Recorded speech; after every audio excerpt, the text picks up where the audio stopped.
Ketikin labot Kapampangan mi aliwan ang kapagsubukan, hindi nalan. Atin ng mga sika na bagyo, alisus ayon nating pamamakbong na ning Mount Pinatubo inyang 1991. Oneng bistaman dakalta na pegdalanan, alampasan tamo ining makatalakad adwang bitis. Kalupara ring mapilang residente kay Barangay San Agustin, Candaba, Pampanga.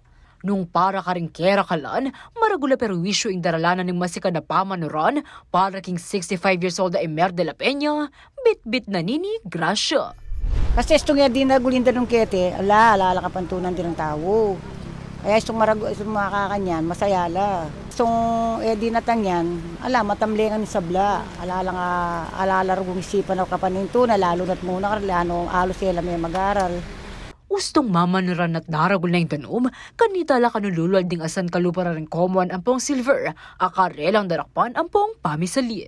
Makanyan pa man, ngarapin, agyang nang sosobra map, inya agyang masaya laking danom, panalangin da rening na masyadong bubulos imuran. Hanapin, atin yung kesebya, makakaya pampong makakaya. Kaya oneng isa neta naman aiwasan talagang kaya na ning panahon yan. Tinguran natin kalaldo, hanapin. Ayaw mong kaya mo ngayon Alaro, gunuya mo rugo kayo, nanong gawan mo mong kaya, nuya karugo kumain. Gana ka kayong papakain na gabo. Ing 68 years old ay Cecilia Angulo, bistaman mga latipa mo yung kayang tanam agule, kalupa na ning patola apalya ang pong talbus, alayang akarapat ininong alipamilitan namot populan, uli ning kapigaganakan kingalbu.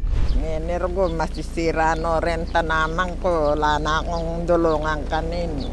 O indanom daratang wala na keng panaling abyas kanin, wala, masira na yung kekenta naman. Samantala yung balen ng Candaba ing metong karang alboging lugar keti Pampanga, pauli ning mababang lokasyon na niti.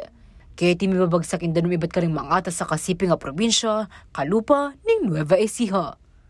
Ako, ing kekay Talasuyo, Liana Canilaw, ating pusong makabalen.